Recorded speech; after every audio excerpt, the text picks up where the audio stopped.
கர்த்தருடைய பரிசுத்த நாமம் மகிமைப்படுவதாக. தேவஜனங்களாகி நாம் இந்த காலை வேளைக்கான கர்த்தர் பாராட்டின பெரிதான கிருபைக்காக கர்த்தருக்கு ஸ்தோத்திரம்.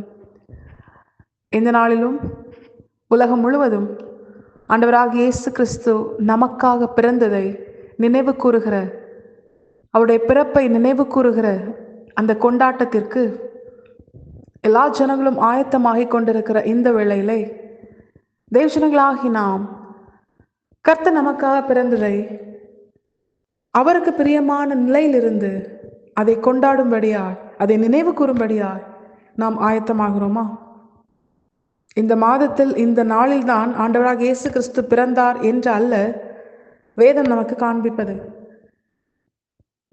அவர் எந்த நாளில் பிறந்தார் என்று நமக்கு தெரியாமல் இருந்தாலும் அவர் பிறந்தார் என்றும் அவர் நமக்காக நம்மை மீட்கும்படியாய் பிறந்தார் என்றும் வேதம் நமக்கு தெளிவாய் காண்பிக்கிறது. ஆண்டவராக இயேசு கிறிஸ்து நம் ஒவ்வொருவருக்காகவும் அவர் இறங்கி வந்தார். அவர் பிறந்தார் என்று சொல்வதை காட்டிலும் அவர் நமக்காக இறங்கி வந்தார் என்று சொல்வதுதான் இன்னும் அதிகமாய் நம்மை பலப்படுத்தும். ஏன்னா யோவான் எழுதின சுவிசேஷம் அதனுடைய 1ஆம் அதிகாரம் அதனுடைய 1வது வசனம் தெளிவாய் சொல்லுகிறது, ஆதியிலே வார்த்தை இருந்தது, அந்த வார்த்தை தேவனிடத்தில் இருந்தது, அந்த வார்த்தை தேவனாய் இருந்தது என்று. தேவஜனங்களாகி நாம் ஆண்டவராக இயேசு கிறிஸ்துவின் பிறப்பை கொண்டாடுகிறோமே, அவர் நமக்காக இறங்கி வந்ததை நினைவு கூறுகிறோமே. இது நாளைய தினத்தில் மாத்திரமல்ல, இந்த நாளிலும் ஒவ்வொரு நாளிலும் தேவஜனங்களாகிய நாம் ஒவ்வொரு நிமிஷமும் நாம் நினைவு கூர்ந்து கர்த்தருக்கு நன்றி செலுத்த வேண்டும். இன்று நானும் நீங்களும் ஆண்டவருடைய வருகைக்காக ஆயத்தத்தோடு எதிர்நோக்கி காத்து கொண்டிருக்கிற அனுபவத்தை அறிந்து கொண்டு அதன்படி மாற, அதன்படி வாழ நாம் ஆயத்தமாகி மற்றவர்களையும் ஆயத்தப்படுத்த பரிசுத்த ஆவியானவர் நமக்குள்ளிருந்து சகல சத்தியத்திற்குள்ளும் நம்மை நடத்தி நம்மை உருவாக்க ஆண்டவராக இயேசு கிறிஸ்து நமக்காக இறங்கி வந்தது மட்டும்தான் காரணம். நம்முடைய தகுதியினால் அல்ல, நம்முடைய திறமையினால், ஞானத்தினால், அழகினால், எந்த ஒரு காரியத்தினாலும் அல்ல.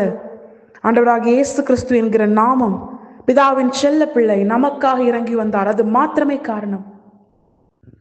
இன்று அவருடைய பிறப்பை நினைவு கூறுகிறோம், கொண்டாடுகிறோம் அநேக விதத்தில். ஆனா இது கர்த்தருக்கு பிரியமா இருக்கிறதா? இது அவருடைய இருதயத்தை களி கூற பண்ணுகிறதா? எப்பொழுது கர்த்தருடைய இருதயம் களி கூறும் தெரியுமா?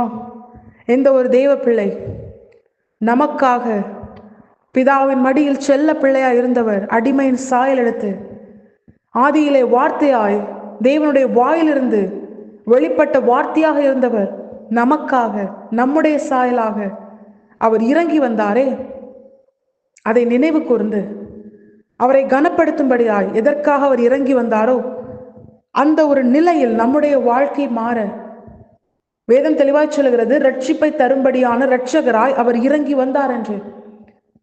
இப்ப முதலாவது தேவ ஜனத்தினிடத்தில் கர்த்தர் எதிர்பார்க்கிற ஒரு பிரதானமான காரியம், தேவ ஜனங்களாகி நாம் நம்முடைய ரட்சிப்பை, கர்த்தரால் தரப்பட்ட ரட்சிப்பை பெற்றுக்கொண்டு அதை காத்து கொண்டு முடிவு பரியந்தம் அதில் நிலை நிற்க வேண்டும்.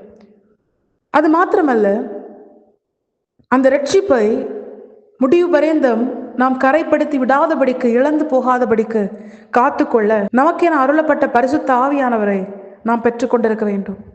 இப்படி எந்த ஒரு தேவ பிள்ளையின் வாழ்க்கை கர்த்தருக்கு பிரியமான ஒரு நிலையில் இருக்கிறதோ அந்த தேவ பிள்ளை கர்த்தருடைய பிறப்பை, அவர் தமக்காக இறங்கி வந்ததை நினைவு கூறும் பொழுது அதை கர்த்தர் சந்தோஷமாய் ஏற்றுக்கொள்வார். அது நிமித்தம் கர்த்தருடைய இருதயம் களி கூர்ந்து மகிழும். இந்த ஒரு அனுபவத்தை தான் கர்த்தர் நம்மிடத்தில் எதிர்பார்க்கிறார். ஆண்டவராக இயேசு கிறிஸ்துவின் பிறப்பை, அவர் நமக்காக இறங்கி வந்ததை நினைவு கூறுகிற, அதை கொண்டாடுகிற தேவஜனமே, உன் நிமித்தம், உன்னுடைய கிரியைகள் நிமித்தம் யாருடைய பிறப்பை நீ நினைவு கூர்ந்து கொண்டாடுகிறாயோ அவர் மகிழுகிறாரா, இல்லை அவருடைய இருதயம் உன் நிமித்தம் துக்கப்படுகிறதா? இதை உணர்ந்து இன்று நாம் ஜீவனோடு இருக்கவும், அவருடைய ஜனம் என்று அடையாளப்படுத்தப்படவும், அவருடைய வருகைக்காக காத்திருக்கவும், அவருடைய வருகையில் அவர் நமக்கு வாக்கு பண்ணின நித்திய ஜீவனை சுதந்திரிக்கவும், அவர் நமக்கு பாராட்டின அந்த மேலான ஆசீர்வாதத்தை தேவஜனங்களாகிய நாம் ஒன்றும் குறையாமல் பெற்றுக்கொள்ள கர்த்தருடைய இருதயம் நம் நிமித்தம் களி கூர்ந்து மகிழத்தக்கதாய் நம்முடைய வாழ்க்கையில் ஒவ்வொரு நாளும் ஒவ்வொரு நிமிடமும் ஆண்டவராக இயேசு கிறிஸ்து நமக்காக வந்ததை நாம் நினைவு கூர்ந்து அவர் மகிழும்படியாய் நாம் நம்முடைய வாழ்க்கையில் செயல்படுவோம். இப்படிப்பட்ட ஒரு வாழ்க்கை நம்மளை வெளிப்படும் பொழுது கர்த்தர் நிச்சயமாய் இம்மையிலும் மறுமையிலும் தேவஜனங்களாகிய நமக்கு வாக்குப்படின ஆசீர்வாதங்களை நம்முடைய வாழ்க்கையில் தந்து நம்மை உயர்த்தி நம்மிலே சர்வவல்லமுள்ள தேவன் மகிமைப்படுவது அதிக நிச்சயம்.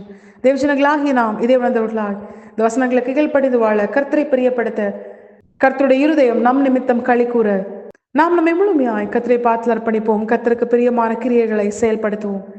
கர்த்தர் இந்த வசனத்தை கேட்ட நம் அனைவரையும் ஆசீர்வதித்து வழிநடத்துவாராக. கர்த்தரை பரிசுத்த நாமம் மட்டுமே மகிமைப்படுவதாக. மாரநாதா, இயேசு வருகிறார். ஆயத்தமாவும் பிறரை ஆயத்தப்படுத்துவோம். ஆமென்.